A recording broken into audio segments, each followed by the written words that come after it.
Connors. I take a guess at what you're here for. My name is Mark Connors at 531 Lytle Street. Good evening, Mr. Start the clock.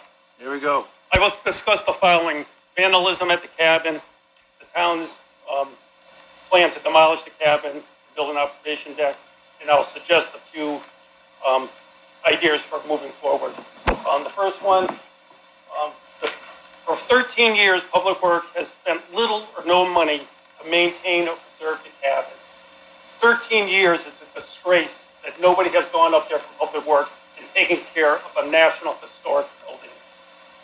Vandalism is a huge topic. It comes up at every meeting. The two presenters earlier talked about vandalism. I went down to the police department, a simple thing, talked to the dispatcher. It's number 728. Every time the motion detector goes off, a report is filed. They have to send somebody out, and they have to make note of it in a report. He sends me over to the report.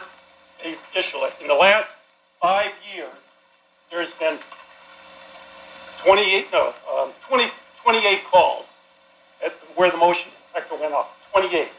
Out of those 28, 24 were false alarms. They tell you how many reports, how many times the alarm went off. They don't look at the report. I'll read it.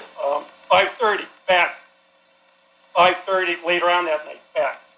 5:31, bats in the building. In fact, that one they know, don't go back today because the bats are still flying around. 2 times wires fell in the trees and knocked the wires down. If the wires get knocked down, the alarm goes off. The rest of them, there was only 1 out of 5 years where the front door had been broken into. Police, they do drive up because I pulled a limb off the tree one time, off the roof, because there was no maintenance done by Public Works, and it set the alarm off. 2 police cruisers come up, so they do come up. They don't come on foot.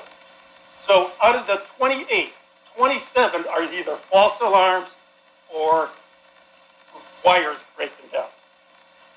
Now let's go to, because I got on my short time here, the town's plan to demolish the observation deck. What's the purpose of it? The only purpose I can see is so people can view the pond. It's a small little tiny pond. What is the public support for that? 0. I went to the Park Recreation Advisory Committee. Nobody has ever come saying they can't find a place to sit and look at the pond. What is the cost? $900,000. This is the program that already runs. It's a memorial bench program. Beautiful benches, you can buy them for $1,000 in memory of a loved one or even for yourself. So if you take the $900,000 divided by $1,000 per bench, I can put up 900 benches on Case Mountain. Or if you do it the other way around, let's say the observation deck provides 60 seats, which is not, it's going to be far less than that. 60 into $900,000 is $15,000 a seat. You talk about a public joke. And I would like the opportunity sometime to sit down and talk face to face because nobody will talk face to face. Thank you, Mr. Connors.